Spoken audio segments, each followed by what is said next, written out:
शांतम्मा नाम की एक औरत रहती थी। उसके 2 बेटे थे, बड़ा बेटा हरि और छोटा बेटा गिरी। उन दोनों को 2 आंखों की तरह देखकर उसकी सारी उम्मीदें उन्हीं के ऊपर रख के जीने लगी। एक दिन एक बुजुर्ग आदमी शादी के रिश्ते के विषय में आने पर उनसे ऐसे कहने लगी, मेरी बात को आप गलत मत समझिए चाचा। मेरे दोनों बेटों को मेरे रिश्तेदारों के जान पहचान वालों में ही रिश्ता करने को सोच रही हूँ, क्योंकि कल के दिन मेरी बहुओं को अगर मैं कोई बात कहने से भी, यहाँ तक कि वो मेरी बात सुनने के लिए भी, हमारे बीच रही रिश्ते के कारण उन्हें कोई परेशानी नहीं होगी। लेकिन अगर आप अच्छे दिल से अच्छा रिश्ता लाने से भी वो बाहर का रिश्ता ही होगा। मैं अपने अभिप्राय को बदल नहीं सकती चाचा। ऐसे डट के विषय कह देती है। तब वो बुजुर्ग आदमी ऐसे जवाब देने लगा, कोई बात नहीं बेटी, तुम अपने बच्चों को प्राणों के समान पाल पोस कर बड़ा की, तो तुम्हें उनकी शादी के विषय में तुम्हारा अपना विचार होगा ना। ठीक है, अब मैं चलता हूँ। किसी रविवार के दिन मेरे घर आना। तेरी चाची तुझे बहुत याद कर रही है बेटी। जरूर चाचा। ऐसे कहकर घर आए रिश्ते को वापस भेज देती है। ऐसे शांतम्मा के ऊपर रहे अभिमान से उसके प्रयोजक और बुद्धिमान बेटों के लिए जान पहचान वाले अगर कोई रिश्ता लाने से शांतम्मा ऐसे ही ठुकरा देती थी। ऐसे दिन बीतते गए। पिछले 1.5 साल से दूसरे राष्ट्र में नौकरी कर रहे शांतम्मा का बड़ा बेटा हरि एक लड़की से प्यार करके उसी से शादी करके सीधा घर आता है। उस नए जोड़े को देखकर शांतम्मा चौंक कर खड़ी रहती है। तब हरि ऐसे कहने लगा, मुझे माफ करो माँ, अनहोनी परिस्थिति में मैं प्यार किए इस लहरी से मुझे शादी करनी पड़ी। तुझे बताकर मनाने का समय नहीं था माँ। ऐसे हरि और कुछ कहते समय शांतम्मा दुखी होकर वहाँ से घर के अंदर चली जाती है। उसके बाद हरि किस परिस्थितियों में ऐसे बिना बताए शादी करना पड़ा, पूरा विवरण उसके भाई गिरी को बताता है। तब भैया की परिस्थिति समझकर गिरी उसके माँ से भैया का विषय बताकर माँ के गुस्से को कम करने का प्रयत्न करता है। आखिर में 1 हफ्ता बाद शांतम्मा उसके बेटों से ऐसे कहने लगी, देखो बेटे, मैं पुराने जमाने की हूँ, मेरे तरीके और सोच मेरे हैं, इसीलिए मैं शादी के विषय में अपने विचार को बदल नहीं सकती।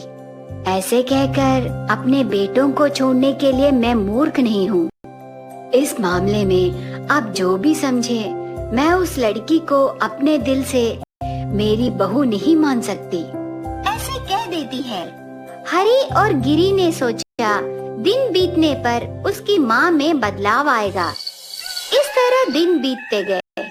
शांतम्मा बहू की छाया तक उसके ऊपर पड़ने नहीं देती, लेकिन लहरी उसकी सांस को बेखातर नहीं करती थी। सांस कितने ताने सुनाने पर भी, कितना अपमान करने पर भी लहरी सांस के करीब आने की कोशिश करती रही। ये सब देखकर एक दिन हरि लहरी से ऐसे कहने लगा, गलत मत समझो लहरी, मैंने नहीं सोचा था कि माँ इतनी जिद्दी होगी। मैं और भाई माँ के जान हैं, इसीलिए मैंने किस कारण से ये काम किया है उस समझे ही सोचा, पर अनजाने में ऐसे हो गया, इसीलिए हम अलग चले जाएंगे। ऐसे तुम्हें हर रोज माँ के ताने सुनकर, अपमान सहकर मैं तुम्हें नहीं देख सकता और माँ को भी नहीं बता सकता। ऐसे कहता है। तब लहरी ऐसे जवाब देने लगी, देखिए, मैं नहीं चाहती कि बहू आकर माँ बेटे को अलग कर दी करके कोई कहे। मैं उनकी बहू हूँ, मुझे कुछ भी कहने का अधिकार उन्हें है। मुझे यकीन है कि सासू माँ किसी न किसी दिन मुझे स्वीकार करेगी, इसीलिए हम कहीं नहीं जाएंगे, ऐसे पति को समझाती है। इस तरह दिन बीतते समय छोटा बेटा गिरी को उसके सौतेले पिता की पोती रिश्ते में शांतम्मा की भतीजी मीना से दूसरा बेटा गिरी से शादी करती है। घर आए कुछ दिनों बाद छोटी बहू अपनी सास बड़ी बहू को कितनी हैरत से देखती है और छोटी बहू को कितने प्यार से देखती है समझ लेती है। वो भी सास की स्वीकृति प्राप्त करने के लिए सास के बात को हाँ से हाँ कहकर उस घर की सबसे बड़ी बहू को कोसना शुरू करती है। एक दिन बहुत सुबह होने के बाद भी सास को कम से कम कॉफी तक नहीं देने के लिए छोटी बहू बड़ी बहू से ऐसे कहने लगी, ये क्या दीदी, तुझे इतनी भी जिम्मेदारी नहीं है क्या? मैं भगवान का दर्शन करने के लिए मंदिर को गई, वहाँ देर होने पर इतना टाइम हुआ, पर अभी तक तुमने सासू माँ को कॉफी तक नहीं दी। सासू माँ गुस्से से तुझे कुछ बात कहने से क्या होगा? क्या तू उसे ऐसे ही छोड़ देगी? ऐसे कहकर सास के ऊपर बहुत प्यार दिखाकर यही मौका है सोचकर बड़ी बहू को बातें कहने लगी। इस प्रकार सास के मौके को देखकर छोटी बहू बड़ी बहू लहरी का अपमान करने लगी। तब शांतम्मा को लगा छोटी बहू का तरीका ज्यादा होने लगा, लेकिन अगर ये मामला सामने आने से बड़ी बहू की तरह बातें कहने लगी करके सोचकर दोनों बहुओं के बीच बातें चलते समय बाजू जाकर ऐसे सोचने लगी, ये क्या, मीना का मामला दिन बर दिन बढ़ती जा रही है, लेकिन बड़ी बहू बहुत अच्छी स्वभाव की है, इसीलिए मैं और छोटी बहू इतनी बातें कहने पर भी वो कभी भी हमें जवाब नहीं दी। अगर वो जवाब देती तो ये घर दो टुकड़े हो जाते, इसीलिए किसी भी तरह बेचारी उस भोली को बातें कहने से रोकना है। अगर मैं उसे गुस्से से कह दी तो वो उसे मौका लेकर बहुत बातें बोलने लगी। ऐसे सोचकर उसकी भतीजी छोटी बहू के ऊपर गुस्से से हिल जाती है। ऐसे एक हफ्ता बीत जाता है। एक दिन बड़ी बहू को कपड़े धोने के विषय में घर के दहलीज पर खड़ा करके छोटी बहू मुंह में आई बातें कहने लगी। ये सब देखकर शांतम्मा चुप नहीं रह सकी और बीच में आकर ऐसे कहने लगी, मीना, तुम चुप रहोगे कि नहीं? तुम्हें बड़ों की सम्मान करना नहीं आता क्या? बड़ी दीदी को मुंह में आई बातें कहने लगी। तू सोच रही है उसे कुछ भी कहने से मैं चुप रहूंगी करके? और एक बार मेरी बड़ी बहू को कुछ कहने से मैं तुझे मार डालूंगी। उस बच्ची में रहे सहनशीलता और अच्छाई को क्या तुझे समझ में नहीं आ रहा? जब से वो इस घर को आई है तब से मैं कितने बातें बोलने पर भी वो बहुत सहनशीलता से सही। तू छोटी है लेकिन वो तुझे कभी भी एक बात भी नहीं बोली। इतनी अच्छी बच्ची को ऐसे दहलीज पर खड़ा रख के पूछ रही हो? मुंह बंद करके घर के अंदर जा, नहीं तो इस घर को छोड़कर चली जा। ऐसे छोटी बहू को डांटकर बड़ी बहू की तरफ बातें करने पर मीना ऐसे जवाब देने लगी, बाप रे, इतने दिनों बाद तेरी बड़ी बहू की अच्छाई तुझे अभी समझ में आई सासू माँ? तुझे दीदी के बारे में पता चलने के लिए ही मैंने इतने दिन ऐसे बातें किए हैं। मुझे माफ करो दीदी। सासू माँ, तुम तो बड़ी बहू को केवल बाहर की बच्ची होने पर ही इतने दिन तुमने उससे बहुत सताया है। तेरे बाद मैं उसे कितनी बातें बोलने पर भी तू कभी नहीं रोकी। अगर मैं दीदी के स्थान में रहने से इतने सारे अपमानों को क्या मैं इस घर में रहकर सहती? लेकिन दीदी देवता है देवता, इसीलिए वो कभी भी जीजा को ले जाकर दूसरा घर बसाने को नहीं सोची। उसकी सहनशीलता से तेरे मन में जगह हासिल करने का प्रयत्न की। इसीलिए उसके प्रयत्न को साकार करने के लिए मैंने दीदी को इतनी बातें बोली। पर देखी ना सासू माँ, तेरे मन को पसंद आई तेरी बड़ी बहू के बारे में कोई क्या सोचेंगे करके इतने दिन तुमने स्वीकार नहीं की। ऐसे कहकर इतने दिनों से वो नाटक कर रही है कहकर सास बहू के बीच रही दूरी को कम करने के लिए उसके प्लान को बताने पर शांतम्मा की आंखें खुल जाते हैं। तब शांतम्मा ऐसे कहने लगी, सच बोली रे, रिश्तेदारों की बच्ची हो या दूसरों की बच्ची, बहू यानी सास के व्यवहार के आधार पर रहती है। इसके अलावा और कुछ खास नहीं रहेगा करके मुझे समझ में आया। लहरी बेटी, इतने दिन मैंने तुम्हें बहुत दुख पहुंचाया है, मुझे माफ करो बेटी। चक्की वाला रामनाथ नाम का।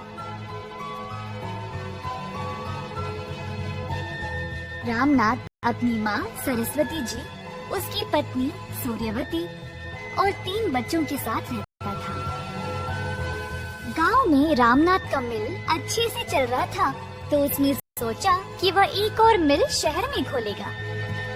शहर में बसने के बाद रामनाथ को अच्छा मुनाफा मिलने लगा, पर शहर में जाते ही उसकी पत्नी, जो बचपन से गांव में ही रही थी, अचानक से बदल गई, जैसे कि उसको शहर के तौर तरीके पहले से ही पता हो। महंगे हैंडबैग्स, चश्मे वगैरह खरीदने लगी और कोई अमीर शहर की महिला की तरह तैयार होने लगी।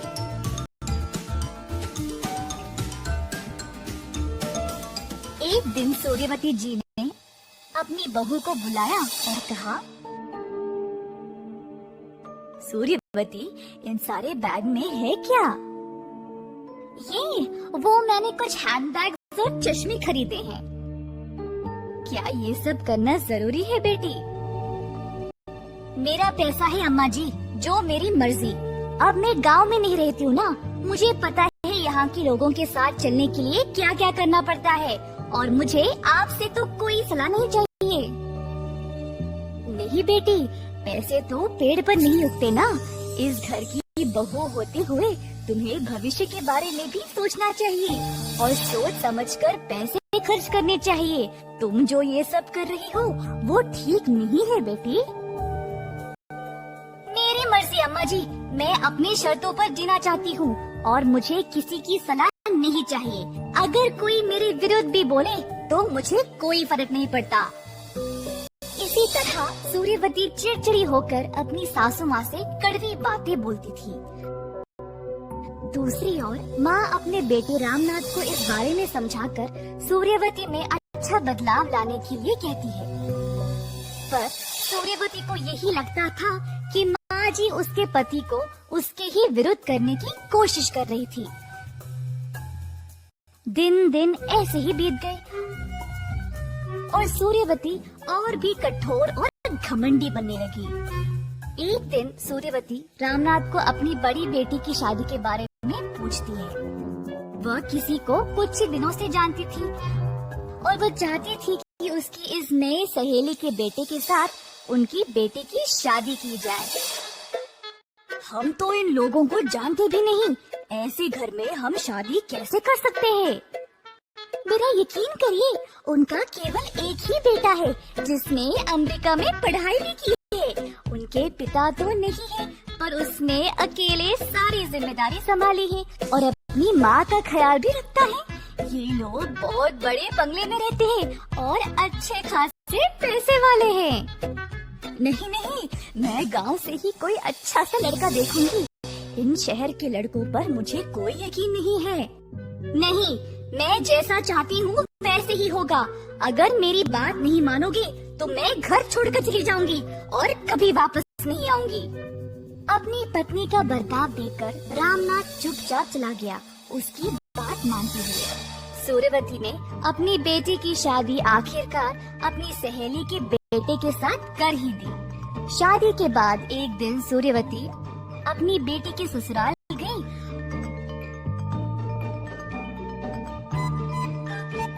और इतना बड़ा बंगला देखकर हैरान रह गई।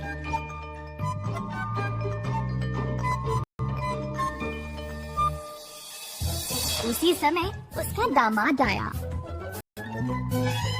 आजकल बहुत चोरी हो रही है माँ जी, पर हमें कोई दिक्कत नहीं। मैंने हमारे सारे मूल्यवान चीजें लॉकर में डाल दिए हैं। ये लॉकर क्या है बेटा?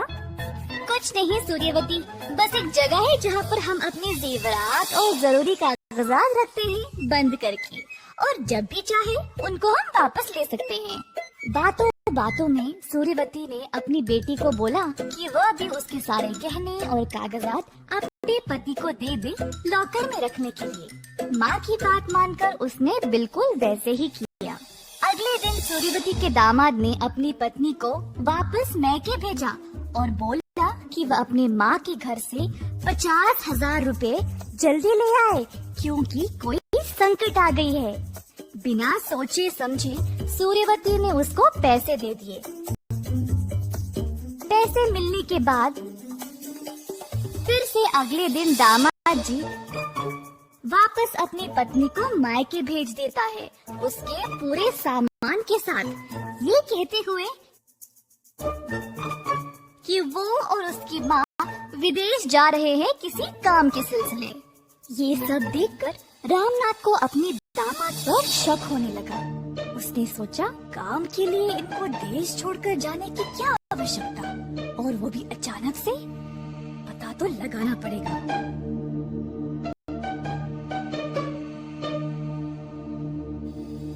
पूछताछ करने पर रामनाथ को पता चला कि उसके दामाद ने 6 महीनों से अपने बड़े से बंगले का किराया ही नहीं दिया था। तुरंत उसको समझ आ गया कि उसके दामाद ने उन सब को धोखा दिया है। जल्दी वह घर गया सबको ये बात बोलने के लिए। हाय भगवान, बिना जाने मैंने बेटी की शादी उस धोखेबाज से कर दी, और बेटी के सारे जेवरात और कागजात भी उसको ही दे दिए, और परसों तो बिना सोचे समझे मैंने 50,000 रुपए भी दे दिए। मुझे समझ ही नहीं आया ये सब जब उसने बच्ची को घर वापस भेज दिया था। सूर्यवती ने फिर रामनाथ और सासू माँ से माफी की भीख मांगी। उसकी मूर्खता और घमंड की वजह से उन्होंने अपने सारे जेवरात और जरूरी कागजात खो दिए, और उसकी बेटी की जिंदगी भी बर्बाद हो गई। इस कहानी से हम ये सीखते हैं कि कोई भी फैसला लेने से पहले अपने घर के बड़े बुजुर्गों से पूछना चाहिए।